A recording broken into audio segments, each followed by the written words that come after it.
ব্রাহ্মণবাড়িয়ার কসবা সীমান্তে ভারতীয় সীমান্তরক্ষী বাহিনী বিএসএফের গুলিতে ২ বাংলাদেশি নিহত হয়েছেন।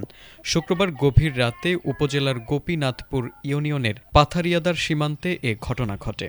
নিহত মোরসালিন ইউনিয়নের ধ্বজনগরের বাতেনবাড়ি গ্রামের হেবজু মিয়ার ছেলে। তিনি স্থানীয় একটি কলেজের এইচএসসি দ্বিতীয় বর্ষের শিক্ষার্থী বলে স্থানীয় সূত্রে জানা গেছে। আরেক নিহত মধুপুর গ্রামের মকরম আলীর ছেলে ৪০ বছর বয়সী নবীর হোসেন। দুজনের মরদেহ আগরতলার জিবি হাসপাতালে রয়েছে বলে পারিবারিক সূত্রে জানা গেছে। একই ঘটনায় একাধিক বাংলাদেশি তরুণ আহত হন, তবে তাদের পরিচয় নিশ্চিত হওয়া যায়নি। চিকিৎসার জন্য তাদেরকে কুমিল্লায় নেওয়া হয়েছে।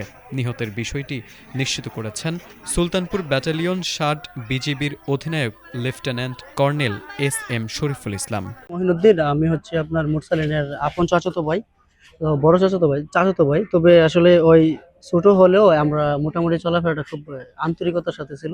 ওই অত্যন্ত ভালো ছেলে ছিল। আর ঘটনা সূত্রপাত হচ্ছে আপনার গতকাল ওই সম্ভবত আমাদের খেলা ছিল, ওই যাওয়ার কথা ছিল, তবে ওই দাওয়াত খাইতে গেছিল বিয়ের, ওর বিয়ের আর কি। তো আসার পর ওই আস্তে আস্তে আপনার 4:30 আরো পরে হয়েছে সম্ভবত। তো আমি খেললে আইসা দেখি যে কাকিরে জিগানোর পর কাকি কইতাছে যে মুরসালিন বাড়িতে নেই, ওই গেছে নিয়ামতুল্লাহ আর তোফাজ্জলের সাথে গেছে। তো তারপর যে এতটুকুই। তারপর আপনার 12:30টার পরে 12:30-12টার দিকে মুর্শিদ মামা আর হচ্ছে সবুজ কাকা আমাদেরকে ডাক দিতেছে। আমরা ডাক দিয়ে বলছে যে মুরসালিম মারা গেছে। তো আমি তখন অবাক। তারপর আমরা নিশ্চিত হলাম যে আসলে মারা গেছে। তো আসলে সীমান্ত হত্যা আসলে এটা তো অত্যন্ত অমানবিক। তো আমরা চাই যে কোনো উপায়ে প্রশাসনের মাধ্যমে হোক, আসলে অন্তত পক্ষে এই যে সরাসরি শুট করাটা এটা অন্তত পক্ষে বন্ধ হোক।